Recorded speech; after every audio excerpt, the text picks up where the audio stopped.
एक चीता की जबरदस्त स्पीड का कारण उसका एरोडायनामिक बॉडी वायुगतिकीय शरीर है, जिसकी वजह से हवा से कम फ्रिक्शन गतिरोध पैदा होता है और बहुत हाई स्पीड मिलती है। 5. जब चीता अपनी उच्चतम स्पीड टॉप स्पीड से दौड़ रहा होता है तो वह एक छलांग में 6-7 मीटर यानी 21 फीट की दूरी तय कर रहा होता है। इस हिसाब से चीता 100 मीटर की दूरी मात्र 16 कदम में पूरी कर सकता है। 6. आप सोचेंगे कि चीता इतनी लंबी छलांग कैसे लगाता है, तो इसका कारण चीते के कॉलर बोन हंसली की हड्डी की अनोखी बनावट है।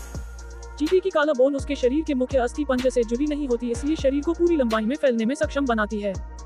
7. चीता की स्पीड तो अद्भुत है, लेकिन चीता अपनी टॉप स्पीड पर 20 सेकंड से अधिक नहीं दौड़ सकता है, क्योंकि इतना फास्ट दौड़ने की वजह से उसकी हार्ट रेट इतनी तेज हो जाती है कि ऐसी एक दौड़ के बाद उसे 30 मिनट का आराम करना पड़ता है।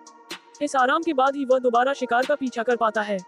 8. चीता अपनी एक दौड़ के कुल समय का आधा टाइम हवा में ही रहता है। चीता की पूंछ की लंबाई उसके शरीर की लंबाई के आधे से ज्यादा होती है। यह पूंछ उसे दौड़ते समय अचानक तीखा मोड़ जो शार्प टर्न लेने में मदद करती है। क्या चीता रेस में एक रेसिंग स्पोर्ट्स कार को हरा सकता है? इसके जवाब में चीता के बारे में ये खास बातें जानें। चीता और रेसिंग स्पोर्ट्स कार की रेस में कौन जीतेगा? 9. असल में चीटा और रेसिंग कार की 100 मीटर रेस में रेसिंग कार ही जीतेगी, लेकिन एक्सेलरेशन की बात की जाए तो दुनिया की कोई भी कार चीता का मुकाबला नहीं कर सकती। इसका मतलब ये है कि चीता और कार की रेस के शुरुआत में चीता ही आगे होगा, लेकिन बाद में रेसिंग कार स्पीड पकड़ लेगी और आगे निकल जाएगी। चीता एक झटके में 112 से 128 किलोमीटर घंटे का एक्सेलरेशन पैदा कर सकता है, जो कि किसी भी कार के बस के बाहर की बात है। चीता चीटर एक जानवर है, कोई मशीन नहीं, इसलिए चीता की बॉडी की कुछ शारीरिक सीमाएं हैं।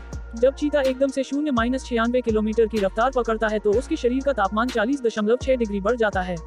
इस प्रकार 15 सेकंड दौड़ने के बाद उसके शरीर का तापमान 43 डिग्री तक बढ़ जाता है। इसकी वजह से चीते को अपनी स्पीड धीमी करनी पड़ती है, नहीं तो हृदय गति और ब्लड प्रेशर बढ़ने से उसकी मृत्यु भी हो सकती है। चीता ऐसा शिकार चुनता है कि कम दूरी दौड़ना पड़े, क्योंकि कम दूरी में उसकी स्पीड का कोई टक्कर नहीं। चीता जानता है कि वो बहुत देर तक नहीं दौड़ पाएगा, इसीलिए वो घात लगाकर शिकार करता है। चीता दिन में शिकार करता है क्योंकि वो रात में शिकार करने वाले जानवरों जैसे शेर, तेंदुआ, लकड़बग्घा आदि से शिकार के लिए कंपटीशन नहीं करना चाहता।